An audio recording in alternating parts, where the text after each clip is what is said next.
എൻ.എം. വിജയന്റെ മരുമകൾ പത്മജയെ നേരിൽ കണ്ട് സംസാരിച്ചിരുന്നുവെന്നും പരിഹരിക്കാൻ കഴിയുന്ന കാര്യങ്ങൾ ചെയ്യാമെന്ന് പറഞ്ഞിരുന്നതായും തിരുവഞ്ചൂർ രാധാകൃഷ്ണൻ കുടുംബവുമായി സംസാരിക്കുന്ന ഓഡിയോ സന്ദേശം പുറത്തുവന്നതിന് പിന്നാലെയാണ് തിരുവഞ്ചൂരിന്റെ പ്രതികരണം.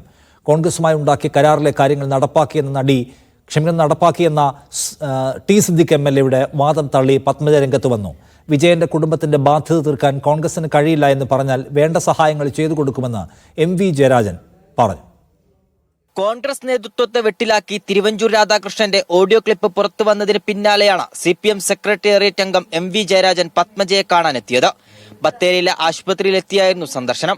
എൻ.എം. വിജയന്റെ കുടുംബത്തിന്റെ ബാധ്യത ഏറ്റെടുക്കാൻ CPM തയ്യാറാണെന്നും കോൺഗ്രസിന് കഴിയില്ല എന്ന് പറയുകയും കുടുംബം ആവശ്യപ്പെടുകയും ചെയ്താൽ അക്കാര്യം പരിഗണിക്കുമെന്നും എം.വി. ജയരാജൻ പറഞ്ഞു. ആ കുടുംബം ആവശ്യപ്പെടുകയാണെങ്കിൽ ഞങ്ങളാലാവുന്ന സഹായം ഞങ്ങൾ ചെയ്യും. ഇത് ഗാന്ധിജിയുടെയും നെഹ്റുവിന്റെയും കോൺഗ്രസ് അല്ല, തട്ടിപ്പുകാരുടെ സംഘമായ ഒരു കോൺഗ്രസാണ്. കോൺഗ്രസിനെ കൂടുതൽ പ്രതിസന്ധിയിലാക്കുന്നതായിരുന്നു തിരുവഞ്ചൂർ രാധാകൃഷ്ണനും വിജയന്റെ കുടുംബവും തമ്മിലുള്ള സംഭാഷണം പുറത്തായതോടെ പ്രതികരണവുമായി രാധാകൃഷ്ണൻ രംഗത്തെത്തി. പത്മജയെ നേരിൽ കണ്ടതായും പരിഹരിക്കാൻ കഴിയുന്ന കാര്യങ്ങൾ ചെയ്യുമെന്നും തിരുവഞ്ചൂർ രാധാകൃഷ്ണൻ പറഞ്ഞു. ഞങ്ങള് ഈ DCC ഓഫീസിൽ പോകുന്നതിന് മുമ്പ് തന്നെ വിജയേട്ടന്റെ വീട്ടിലോട്ടാണ് പോയത്. അവരെയെല്ലാം കണ്ടു, സംസാരിച്ചു. കേട്ടതിന് ശേഷം നമ്മളൊരു നിഗമനത്തിലെത്തി.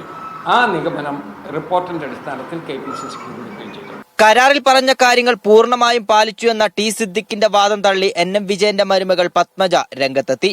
സിദ്ദിഖ് പറയുന്നുണ്ടല്ലോ കരാറുണ്ടാക്കി, ആദ്യം അവര് തന്നെ അവരുടെ കാര്യത്തിൽ ഒരു വ്യക്തത വരുത്തട്ടെ.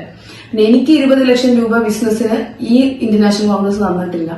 ഞാൻ ബിസിനസ് തുടങ്ങിയത് PMEGP ലോൺ എടുത്തിട്ടാണ് ഞാൻ തുടങ്ങിയത്. അത് ആർക്കും എവിടെ വേണമെങ്കിലും അന്വേഷിക്കാവുന്ന കാര്യമാണ്. CPMന്റെ പുകമറയിൽ വഞ്ചിതരാകരുതെന്നും കുളങ്കലയ്ക്ക് മീൻ പിടിക്കാൻ CPM ശ്രമിക്കുന്നു എന്നുമായിരുന്നു ടി സിദ്ദിഖ് MLA ഫേസ്ബുക്കിൽ കുറിച്ചത്.